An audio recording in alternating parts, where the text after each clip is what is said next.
Good evening, Mayor and other City Council members. I just do not understand having two agenda items or two ordinances totally unrelated to each other. One is a sales tax measure, which is an important thing by itself, and other is suddenly we are changing how our citizens vote in the city municipal elections, and then combining them together so that we can gag the people who come here and talk. This is pretty much censorship of citizens' public opinion in this forum. I'm in disagreement with that. I don't see any rationale in that except for doing a gag order. It's an indirect gagging of public comments in this forum. So that I want to record that within the City Council. And then the second thing on the all mail-in ballot, any reform on the voting process to improve voter participation is very welcome, but this timing of this all-mail ballot is really, really doubtful.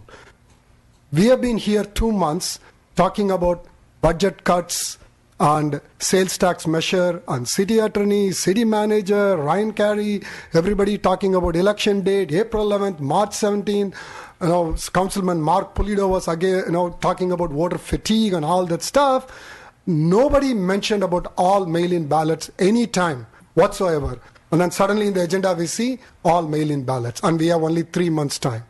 And about all mail-in ballots, Jay Gray told a lot of stuff, but one thing is sure, there is a open study by the League of Women Voters and as well as the USC and Berkeley School, is all mail-in ballots are not conducive for ethnic minorities. They have trouble with that. And this is a city with 75% ethnic minorities, and I just don't understand where this all mail-in ballot goes with that. Is it some kind of I don't know what to say about this, because there is a study out there, you can go and check it out.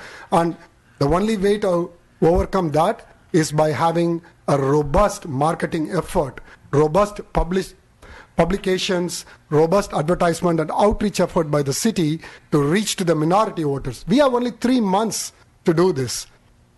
Do we have a plan in place? City manager is putting item on the agenda. The attorney said that he did that. So does the city manager has a plan? Did the council members anywhere ask the city manager? This agenda was 72 hours before the council meeting. Does any of the council member ask the city manager, okay, you have put all mail-in ballot for the next election. Do you have a plan to reach to the voters? What is that plan? How are we going to reach the ethnic minorities? How are we going to make them? It's proven fact that the Asian population and Latino population have trouble doing all mail-in ballots. The middle-aged population has trouble doing all mail-in ballots. So I just don't know. It's like so that's a one thing. Like, if I'm not asking this, a lot of citizens are going to ask about these questions. So definitely you're going to have a chance to answer that. And then I'm going to come to the next item on the transaction and use sales tax measure that you want to put on the ballot.